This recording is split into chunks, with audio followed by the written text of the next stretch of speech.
disabled woman was told that she was not allowed to enter a pub without a parent or guardian.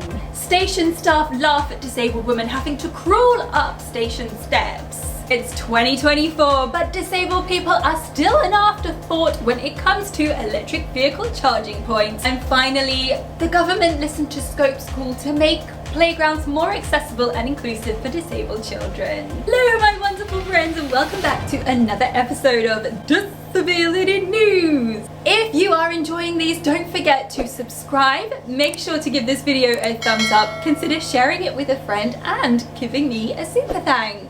If you've missed any of the previous episodes of Disability News, I have now made a complete Disability News playlist so you can go and binge watch them after this jam-packed episode. In our first story, we are going to meet Casey Jackson, who is a 19-year-old disabled woman who, when entering her local pub, Crown and Cushion, I don't think I've ever heard of a pub with a name like that before. When entering, she was told that she wasn't allowed to be in the pub without a parent or guardian. Now, Casey has a condition called SWAN, which is a syndrome without a name. And this is a term used when a child or a young person may have a genetic condition, but tests may have failed to identify what that condition could be. People with SWAN may have global developmental delay, they may have learning difficulties and physical disabilities. When talking to the press, Casey's mum said that she is a little childlike in her behaviour, but she wasn't causing any harm and was just popping in to say hello to a few friends. Casey left the pub extremely hurt and upset, as you can imagine. This is what the Crown and Cushion had put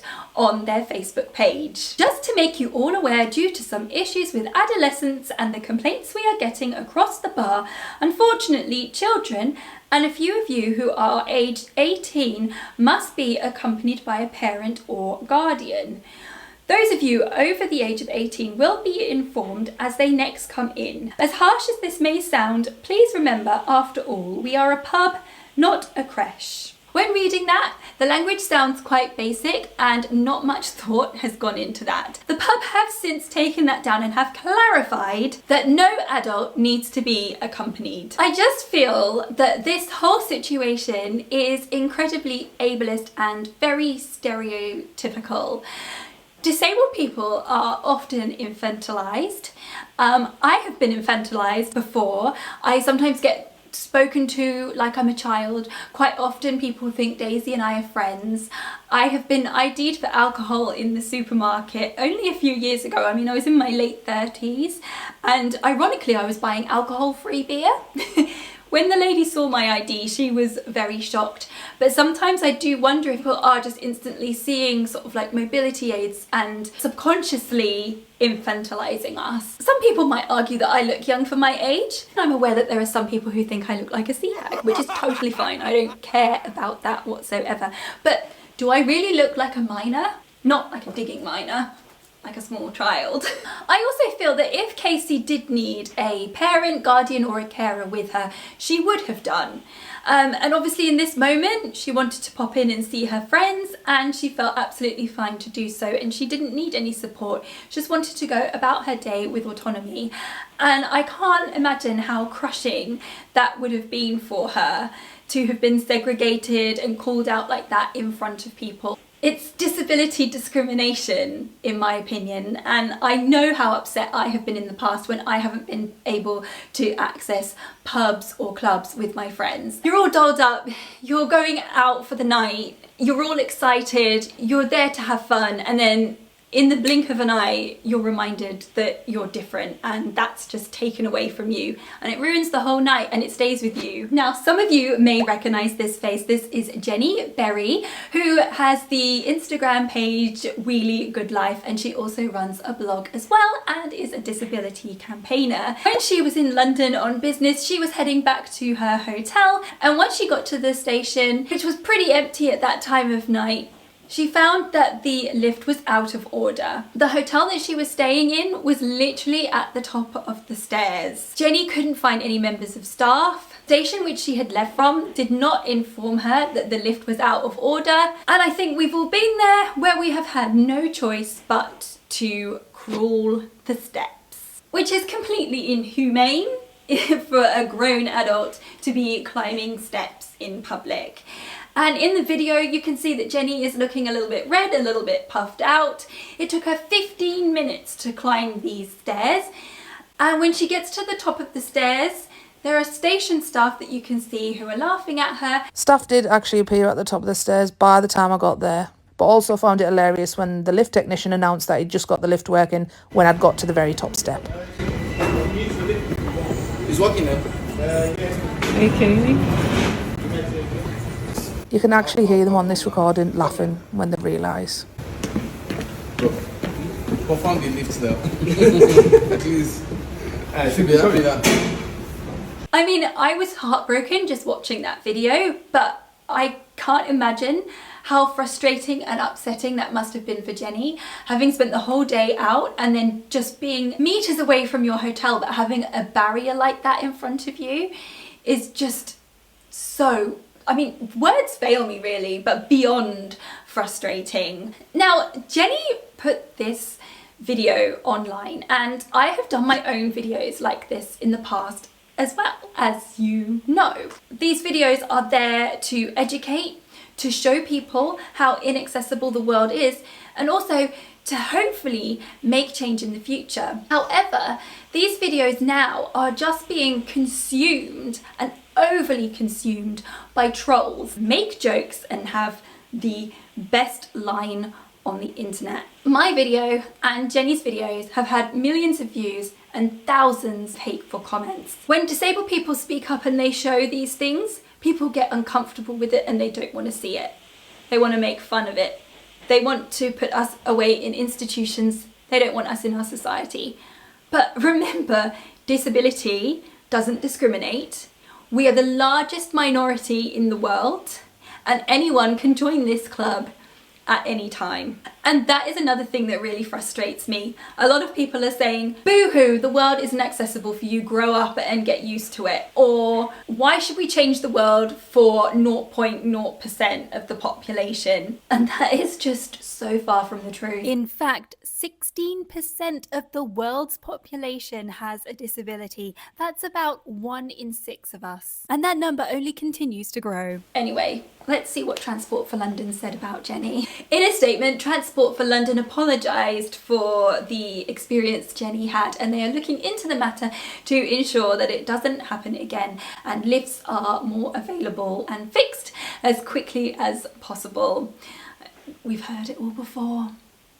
Let's see actions rather than the words. We have just had some breaking news that the London Marathon 2024 will have equal prize money for wheelchair users and non-disabled people. The London Marathon is set to become the first marathon in the world to offer equal prize money for its wheelchair users and non-disabled races. I feel like this is a huge step in the right direction for disability sport. Elite athletes should be treated equally whether you are disabled or abled. 2 years ago, Scope started to campaign to make playgrounds more accessible for disabled children. Finally, after all of their campaigning and the campaigning of other disabled people as well, the government have listened. And as part of the Disability Action Plan, the government are pledging to make playgrounds more accessible and inclusive to disabled children. Disabled children have been left out long enough, and this needs to stop. I was a disabled child. I know what it feels like to be left out and to have your friends just run off and play and you're just sat there watching or you're struggling to keep up. But not only for the children, it's also having accessible playgrounds for disabled parents as well.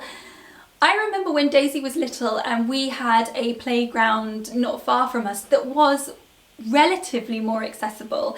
It was concrete, or it was like that spongy sort of stuff that was, you know, safer than concrete. So I could wheel in there. It had a wheelchair accessible swing. It also had a wheelchair accessible roundabout that used to make me vomit almost. But it's all about being included with your child and being able to play and being able to get close to them. Quite often I was left on the sidelines while Shaun and Daisy went and played, which I didn't mind. I'm really happy that Daisy was able to have that time. And one thing that helped me through that was to take photos and film it. But to make playgrounds more accessible and inclusive benefits everybody.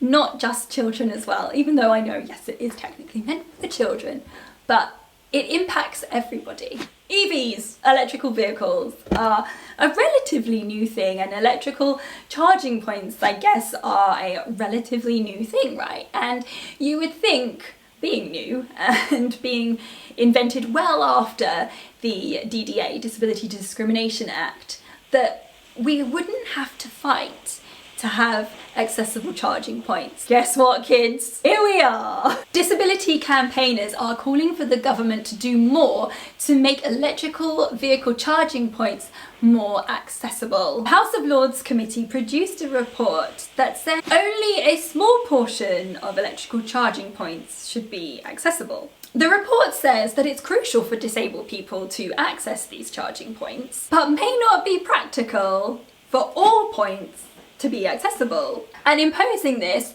would risk jeopardizing their rollout. This would mean only a limited number of public charge points would have to have accessible bays, and some public charge points may not have any at all, possibly leaving disabled motorists with limited options and potentially stranded. I don't have an electric vehicle, but it is definitely something that Shaun and I are considering. If we did, we maybe consider a hybrid one. I would love to know if any of you have got electrical vehicles and what your experience is like. But what I have heard is that these electrical charging points, they're not accessible. So they're either a little bit too high and people can't reach them. If people have limb differences, they're not able to use them with one hand. People aren't able to reach them. The lighting is really bad. And when there are accessible ones, these can be abused by people in vans or larger vehicles. You know, I have driven past these electrical vehicle charging places and I have looked at them and I've thought, oh, you know, how would I fit in there? You know, the lines are sometimes quite thin in between, and I haven't really seen any sort of like priority spaces. And I have also heard that some charging points on streets are taking up pavement spaces, making it difficult for wheelchair users and people with buggies and visual impairments and people who are blind to get through, and they're being blocked by bollards and things as well. But what makes me really angry is these charging points are a new thing. Why not make them all accessible?